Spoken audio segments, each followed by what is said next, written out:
Hello दोस्तों, आज अभी आप देख रहे हैं ये जो फेस मास्क लगाए हुए हैं, ये RP is called the RP respiratory protective equipments. इसके पहले भी हमने एक वीडियो बनाया था, आप देख सकते हैं। ऑलरेडी हमने वो एज ए सेफ्टी प्रोफेशनल हम लोगों को ये जानना चाहिए कि क्या हम अपने साइट पे जो हम प्रोवाइड करवा रहे हैं, जो यूज़र हैं, जो यूज़ कर रहे हैं, these are the good, these are the fit for that guys user। क्योंकि ये एक बहुत सा फैक्टर है जो हम लोग को we should know about that when we are going to give the sum of the respirator as to user। Before the giving and selection we need to know the compatibility and incompatibilities। There are so many factors, so आज हम उसी पे बात करेंगे। मैं नबील अहमद, तो अभी मैं पहने हुआ था और मैंने सोचा कि चलें इसके बारे में हम लोग थोड़ा बात कर लेते हैं, क्योंकि कुछ जगह पे ऐसा देखा गया है कि बहुत सा अनसेफ प्रैक्टिस है।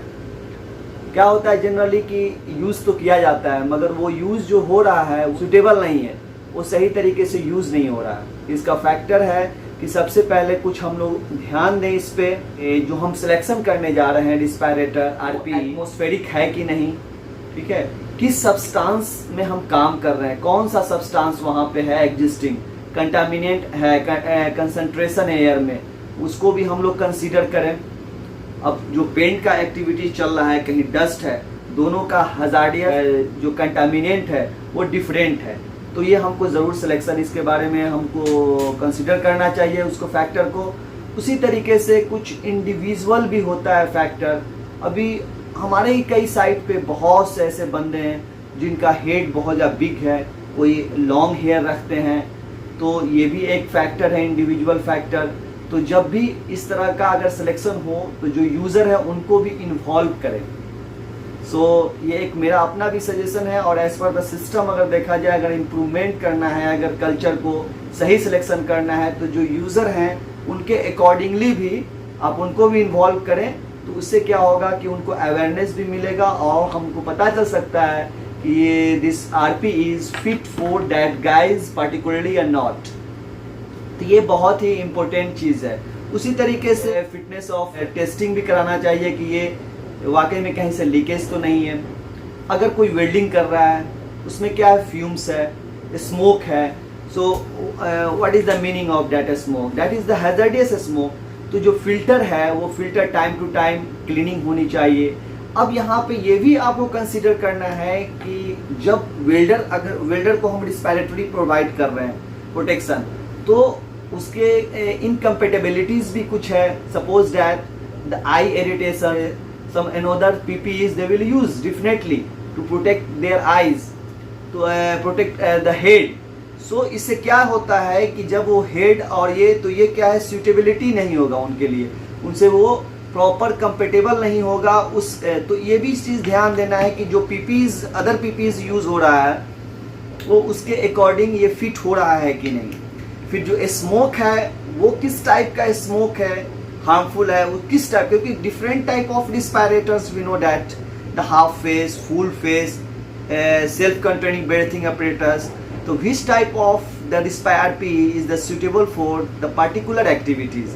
तो यहाँ पे एक्चुअली मेरा बात करने का यही सेंस है कि जब भी हम कोई भी साइट पे RPE हम प्रोवाइड कर रहे हैं, रिक्वेस्ट कर रहे हैं, रिकमेंड कर रहे हैं, तो as a safety professionals we need to assist the construction teams, even the safety personnel and the site. हम लोग को देना चाहिए कि भाई देखिए ऐसा है कि ये चीज़ इस तरह से होनी चाहिए, ये फैक्टर है, हम लोग को इसको कंसीडर करते हुए ही हमको परचेस करवाना चाहिए, रिकमेंड करना चाहिए। हाँ, अगर ओपन एटमॉस्फेयर है और इनक्लोज्ड कोई एरिया है, दोनों का फैक्टर अलग अलग है, रिस्क डिफरेंट हो सकता है।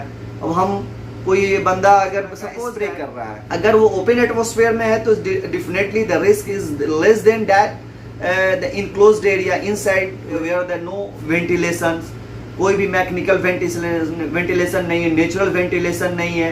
तो ये सब भी चीज़ हम लोगों को देखना है कि अगर वहाँ पे प्रॉपर वेंटिलेशन है, check and identify the what is the level of the risk there, and हम लोग कह सकते हैं ठीक है ओके तुम उतार दो, तो ये चीज़ हम लोगों को वहाँ पे ये सब फैक्टर को कंसिडर करना चाहिए। whenever we are going to the selections the such type of the RP, you must have to do the select the right and suitable the RP।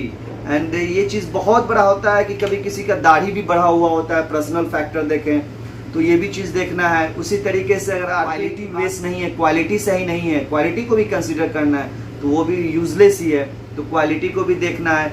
Filter time to time, training बंदे को अगर हम देते हैं कि किस तरह how to the clean, how to the maintain, how to the store, so this all this things training में हम कवर कर सकते हैं। बंदे अवेयर होंगे क्या क्या बेनिफिट है इससे कि हम पहनेंगे तो क्या हमारे लिए बेनिफिट हो सकता है। अवेयरनेस रिकमेंड मोटिवेट करें बंदे को, तो ये सब चीज़ अगर हम करते हैं तो और भी बहुत सा है, मगर वीडियो बहुत बड़ा हो जाएगा, बहुत चैप्टर है इस पे। मगर बेसिकली हम जब भी करें सम ऑफ द फैक्टर हम लोगों को कंसीडर करनी चाहिए, तो हम डेफिनेटली राइट सिलेक्शन कर सकते हैं और सही रिकमेंड कर सकते हैं। तो बस इतना ही। साइट पे जहाँ भी इस तरह का एक्टिविटीज़ हो रहा है, जहाँ पे हजार्डियस एटमॉस्फेयर है, आप ज़रूर आरपी रिकमेंड करें। रिकमेंड करने से पहले ये सारे बातों का कंसिडरेशन करें, सो डेफिनेटली हम लोग राइट सिलेक्शन करेंगे। ओके, फिर मिलते हैं दूसरे वीडियो में। Thank you.